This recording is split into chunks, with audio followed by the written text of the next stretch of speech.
Welcome to Toffee TV. It is the match preview. Manchester United versus Everton. FA Cup third round tie. 8 o'clock kick-off at Old Trafford. Joined by John, Up next, another tough game. Everton have just been thumped at home by Brighton. And now we go to Old Trafford. But in some respects, it might be, I wouldn't say the ideal game because it's never ideal going to United, but a game that refocuses the players because there's nowhere to hide there, is there? It's a one-off FA Cup tie, so... It's on the manager's selection.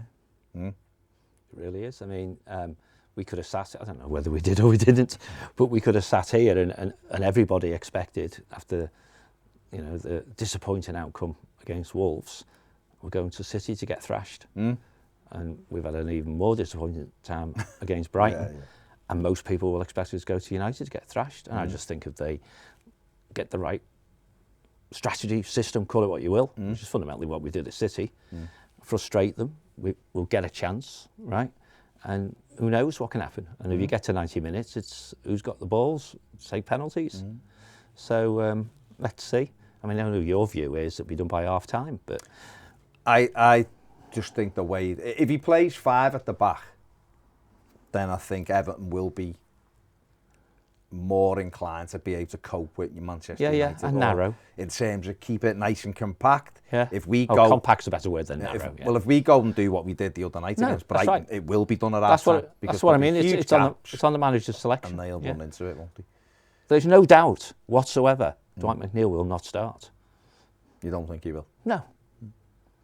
And if I, a bit like, the other night, if I open my phone up and go, what? And that's the thing. There's 9,000 of us going to be there. Yeah. And if it's all hands on deck, it's clearly 5 at the back, blah blah blah. And the fans will sing their hearts out for 90 minutes. Of course they will. If he makes dumb schmuck, let's go head to head, let's go 4-3-3, and all this.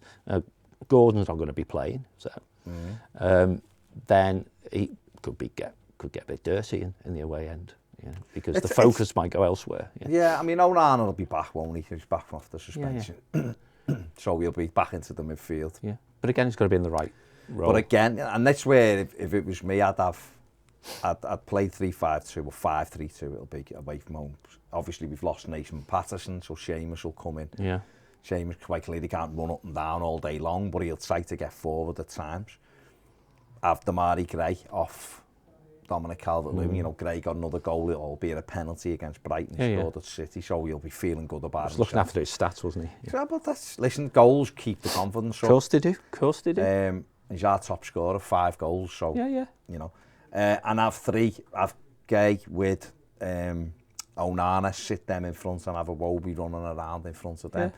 We might be able to break at times. Michalenko's going to have to push a little bit higher. It's all going to have to be about discipline and focus. But discipline and focus, yeah. And the manager did mention that in his press conference. He did kind of say we'll have to, have more of what we had at Manchester City, and obviously, quite clearly, less of what we had against Brighton. When's this going out? When? Yeah. Today. The day before. Okay, so most people will have seen the manager's press conference before they see this, because... some of his answers, they weren't prepped answers. And that worries me, because you've got a load of PR people or media, whatever the job titles are. And it's, what are the questions we're going to ask? You do your mingling, don't you? And you say to Alistair, what are you going to ask when you get your turn? And you tell the manager, and he comes up with better stock responses. But he's talking down our likely outcomes, At least he said, the right thing in response to is a free hit, and maybe that has connotations, that phrase. But the follow-up question was trying to say what I really mean. It's not the league, it's, but some of his answers weren't inspiring, were they? Well, he looked at, quite clearly he's feeling under pressure. He's freshened up a bit since he looked, the post-match. Yeah, of course, yeah. Listen, he'll be feeling under a bit of pressure. He's well aware of what's going on.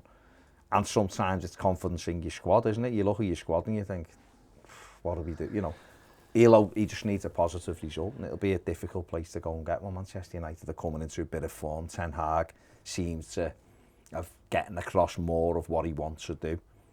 They brushed off Bournemouth, didn't they? 3-0 comfortably the other night, you know, and they went and won at Wolves, things like that. So they look like they're in the groove a little bit, United, right now. But like you just said, stay compact, stay in a game, to cup tie. Anything can happen. They got beaten the third round at home last year. My City mates, you know, when you're doing a little pre-match, because Pete Moll, the Man United guy, you know, he'll stay away from me today and tomorrow and the day after, whatever happens, either way, because he doesn't want a conversation. I suppose he doesn't want friendships distorted by match reactions, sort of thing.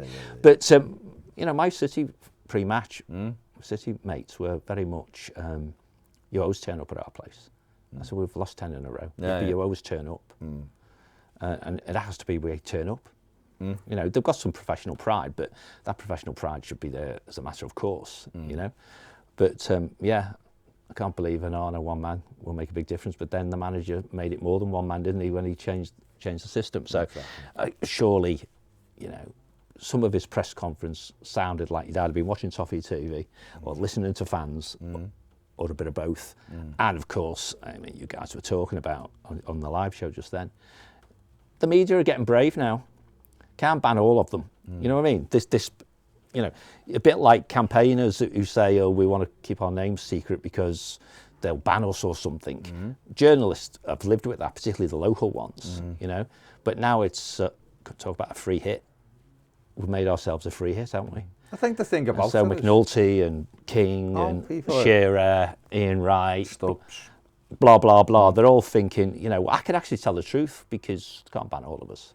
Yeah, even if that was a thing, but, you know. No, well, but that just means press conferences and pressure builds because the questions get more difficult. How are you, Frank? Hello, my old mate. Yeah, you've got a nice new haircut. What do you think this weekend? You know, now it's, have you bought anyone yet? Well, that's natural, isn't it? They're reading the room and they know people aren't happy with what's going on. Yeah. People are right to not be happy. Everton have gone backwards since they got taken over. Everton are in a worse position now, team-wise, since probably when they were taken over in terms of quality of player. I mean, don't forget we had Lukaku. We haven't got a striker. Any of you glued all of them together who's at his level of what he was when he left Everton. Don't forget he was in fantastic form. I've done this before. We had really good players.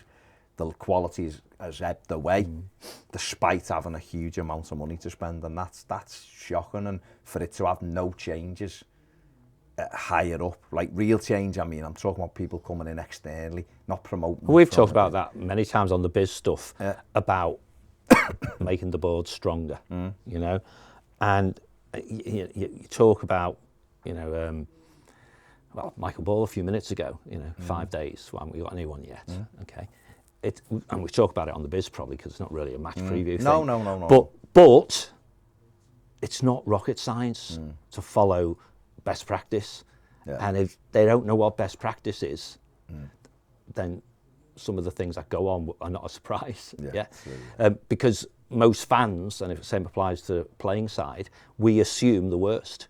We assume they don't know what we're doing. We assume this, we assume that, we assume the other. When reality is, you know, maybe we could and should have players already, and maybe there's a really good reason why we haven't. And maybe they're not going to tell us what that really good reason is, but they need to be smarter at communicating with the fan base. You can say enough to make the fan base go, oh, okay, right?